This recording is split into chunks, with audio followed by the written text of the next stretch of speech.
Good morning. It's a little blurry, a little smoky in here, but I figured I'd talk about the people who have very selective memory and the fact that isolating a class or a group of people is okay when and if you don't go along with them, well, then it's not okay. And they now classify you as a racist. I'm not a racist. I have prejudices. I have dislikes. I have even probably a hatred for someone in the pastorship. But I'm going to tell you that I'm not a racist.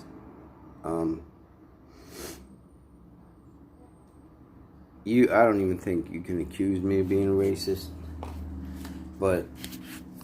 And that includes being around and among some of the worst human beings ever to walk this planet. And I'm talking disgusting, nasty, angry, violent, and inhuman people.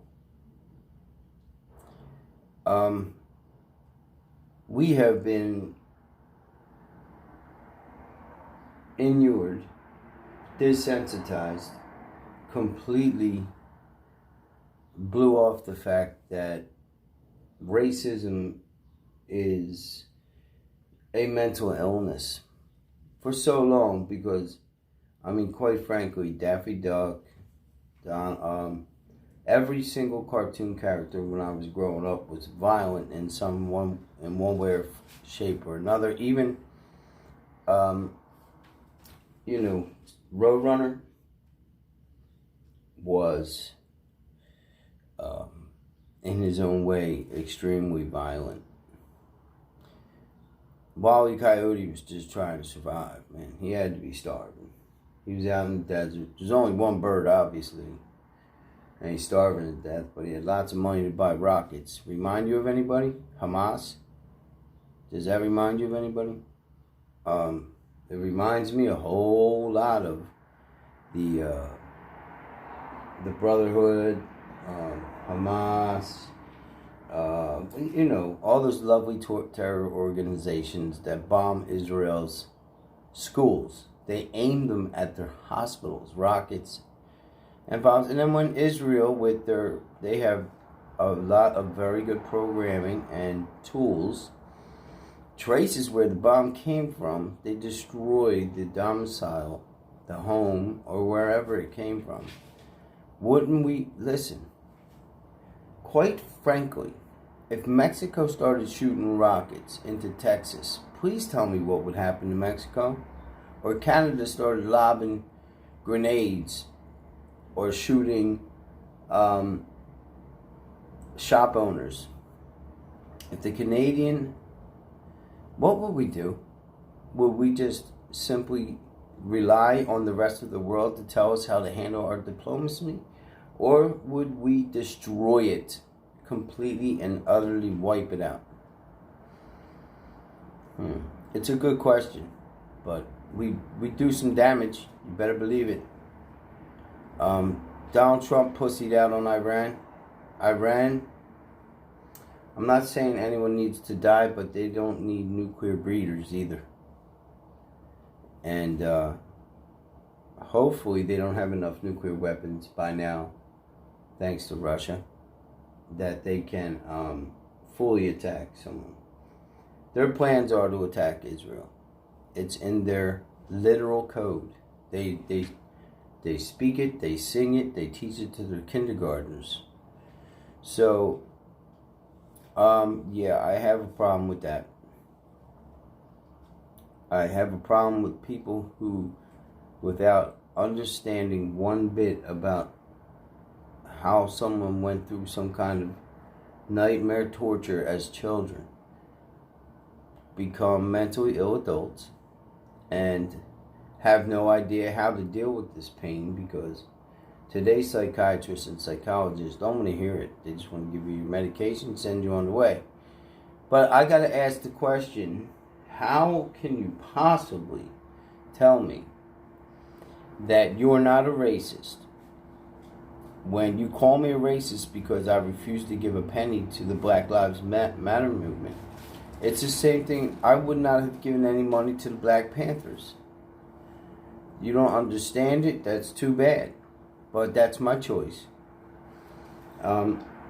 If it were Black Lives and Spanish Lives Matter, it would make a difference. It would be difference to me.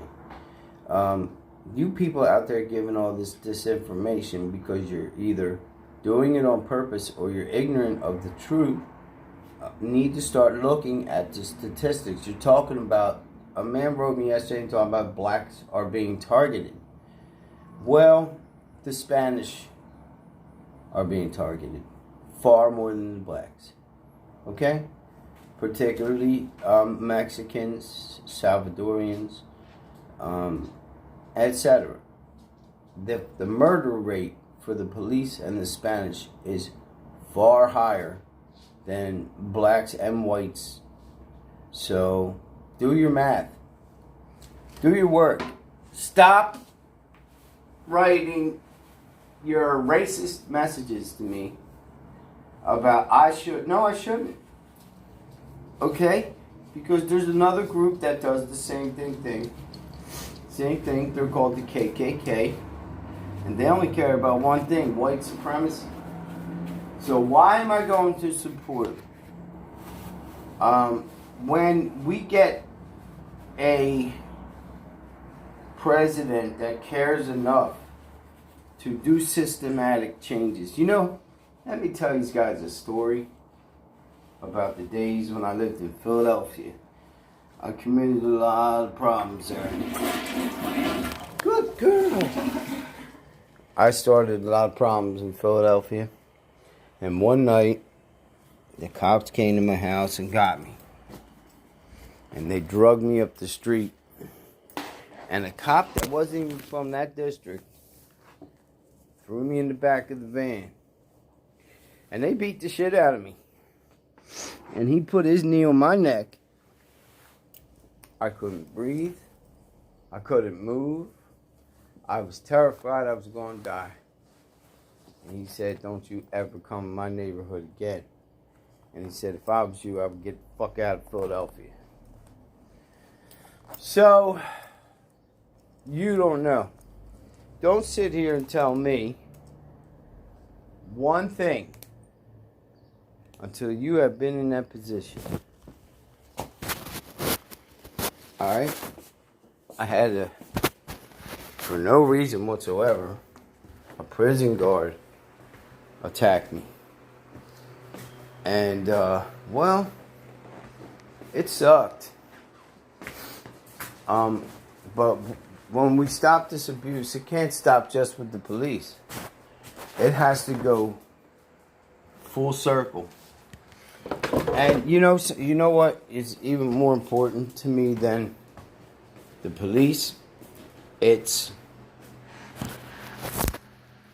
healthcare workers. Have you noticed how angry they are these days?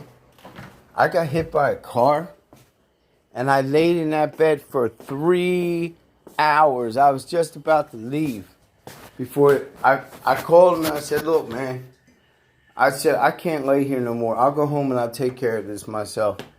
He said, oh, no. I said, look, I'm not here drug seeking. I get hit by a car. He said, oh, I'm going to give you something right now. It took 3 hours. And it wasn't no big rush. And this was a long time ago before the coronavirus. Which also drew a new kind of racism. Which is, if you see somebody without a mask, automatically they're zombies.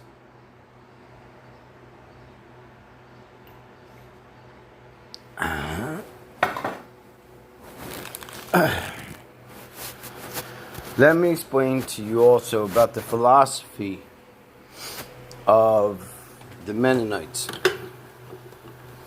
Because They don't support the KKK, Black Lives Matter, or any of it because it's political. And you're turning it into something. It could have been something good. It could have been something good. But instead,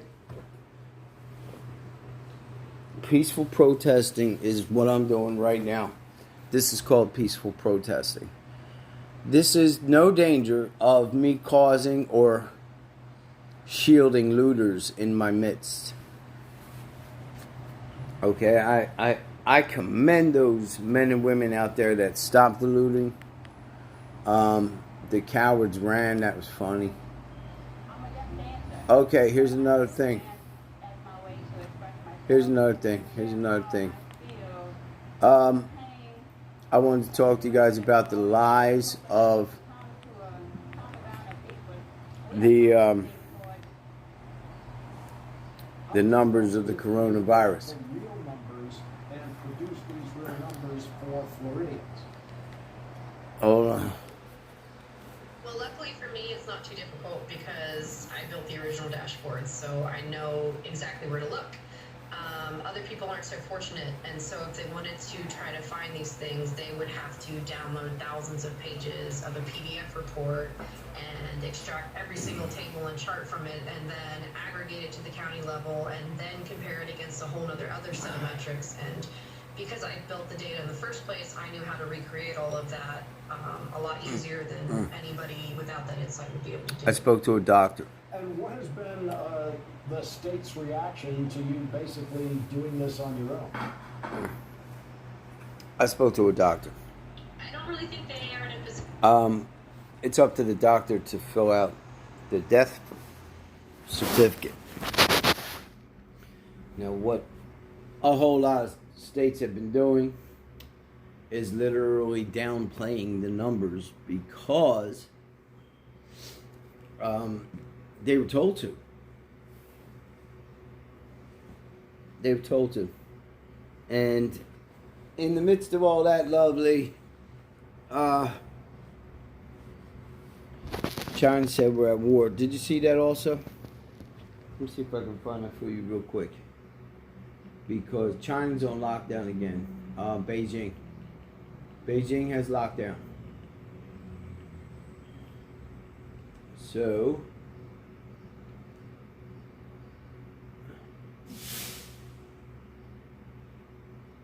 Beijing, come on, man, please stop, please. Beijing shuts down over coronavirus outbreak. They're in wartime mode.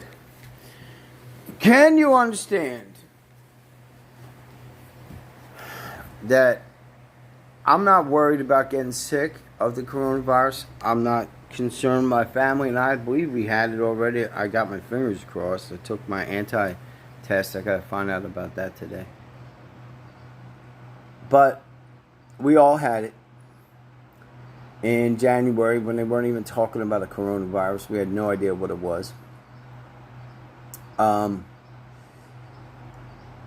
Did you know that China broke it down where they didn't have one reported case? Now here comes the second wave. Okay, don't tell me that you can't believe everything you read, because this isn't just from China. This has been going on for several weeks now. They are locking down provinces. They're locking down, and you don't have a choice. They drag you out of your house kicking and screaming. So, and they didn't have George Floyd protests. They didn't have party goers at the beach. They didn't have drunken fools in bars spitting in each other's faces. So can you imagine the kind of difficulty that we're about to face? And it don't even matter if it's real or not. It doesn't even matter. You know what matters is that they're going to use that as a tool. I think the first lockdown was a practice. But you can believe whatever you want to believe. But I believe the children of the future I believe. No, man, I don't believe in that either.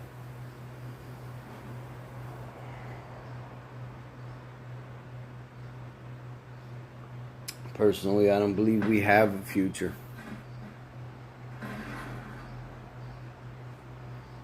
I would really appreciate it if Jesus would come back within 2 years. That would be great. I would be most appreciative if it would be within the next 30 days. But I think we have another presidential term ahead of us where whoever Mr. Antichrist is very much alive and in some form of power. And I don't think we're looking at him because he has to be Jewish. He has to be from the line and tribe of David, the Davidic line, from the tribe of Judah, and the lion. So they're waiting for David reborn. David, quote unquote, reincarnated. They're waiting for the reincarnation of David. And when he steps into, I gotta go. This ain't gonna go through, but when he steps into the new temple and does not die when he claims to be the Elohim, they'll believe it. He'll cause some miracles. But folks, this will be your next entertainment segment. Will be the end times. Believe it or not, I don't care. This ain't Ripley's.